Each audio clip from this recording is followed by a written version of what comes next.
In the endless, silent expanse of space, it floats, a ghost of a bygone era. A long-forgotten experimental satellite, once a marvel of its time, now just a piece of cosmic junk, covered in the dust of decades. For years, it has drifted in a lonely orbit, a sleeping giant in the void. But tonight, something changes. A single, misrouted signal, a whisper from Earth not meant for it, pierces the darkness.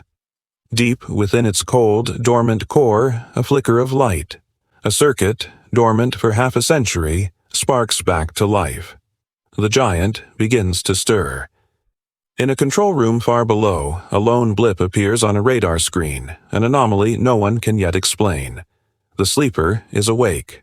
What you're about to see is a story of how a simple mistake can cascade into a global crisis. It begins, as many disasters do, with a routine procedure. A ground station sends a standard signal, intended for a modern communications satellite. But a routing error, a digital slip of the finger, sends that signal hurtling through space on an unintended path.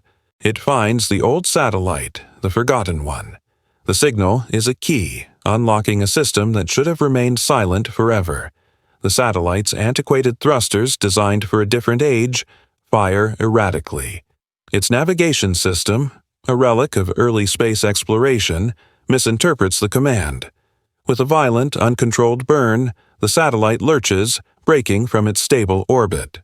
On a digital map on Earth, an operator watches in disbelief as a line of trajectory veers wildly off course, charting a new, unpredictable path through the cosmos. Now, tumbling uncontrollably, the satellite is no longer just a piece of history. It's a 100-ton projectile. Its new path intersects with a graveyard of technology, a cluster of inactive weather satellites also drifting silently. The collision is inevitable. In the vacuum of space, there is no sound, only a brilliant, blinding flash of light as metal meets metal at orbital velocity. The impact is catastrophic. The satellite and the cluster shatter into thousands of pieces, a cloud of high-speed shrapnel spreading like a disease. Gravity, the unforgiving master of the cosmos, takes hold.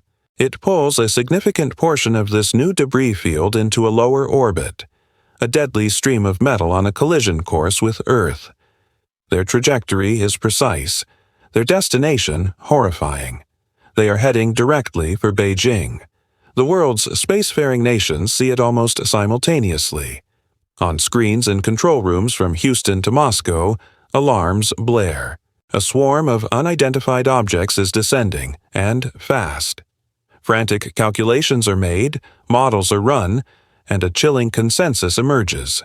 The impact corridor, the path of this metallic rain, slices directly across one of the most densely populated cities on the planet. And at its heart, the target zone is unmistakable. The Forbidden City, the historic palace complex that has stood for centuries. For the first time in its long history, the ancient heart of China is threatened not by armies or emperors, but by fire from the heavens. The world can only watch and wait. Night falls over Beijing, a city of 21 million people, mostly unaware of the dangers streaking towards them from above. Then the show begins. The first fragments hit the upper atmosphere, burning with incandescent fury. What looks like a spectacular meteor shower is, in reality, a bombardment. Streaks of fire cut across the night sky. On the ground, people stop and stare, pointing their phones upwards, capturing the beautiful, terrifying spectacle. The fiery trails are reflected in the golden tiled roofs of the Forbidden City, a surreal meeting of ancient splendor and futuristic doom. Then the impacts begin. A piece of debris slams into the ground just outside the palace walls, shaking the earth. The city's emergency sirens wail, a sound of modern crisis echoing through ancient courtyards. The sky above the Forbidden City is on fire. In the aftermath, as emergency crews race through the streets of Beijing, another race is happening behind closed doors. An urgent international assembly of space experts convenes. Their task, to understand what just happened and how to prevent it from happening again. They rewind the orbital data, tracing the debris back through time and space. The timeline is undeniable. It leads them back to the collision, and from there, to a single satellite veering off course. Finally, they pinpoint the origin. A single, anomalous signal sent from a ground station just hours before. A heavy, somber silence fills the room. This wasn't an act of nature or a cosmic accident. It was us. A simple human error, a forgotten piece of our own technology, had brought a world-class city to its knees. The satellite, its chaotic work done, now drifts silently once more, an innocent-looking ghost in the dark. As dawn breaks over Beijing, a sense of calm returns. The sky is clear again, bathed in the warm light of a new day. The immediate threat has passed, but the scars, both on the ground and in our collective consciousness, remain. The Forbidden City still stands, a testament to resilience, but the event serves as a stark and sobering wake-up call for the entire world. This incident highlights the growing danger of space debris, the millions of pieces of our own legacy that we've left circling above. It's a reminder that history and the future are not separate.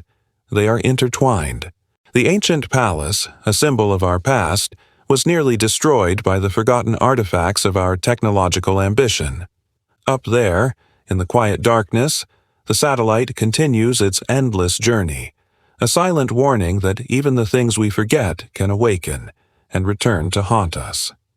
Thank you for watching this journey into a potential future.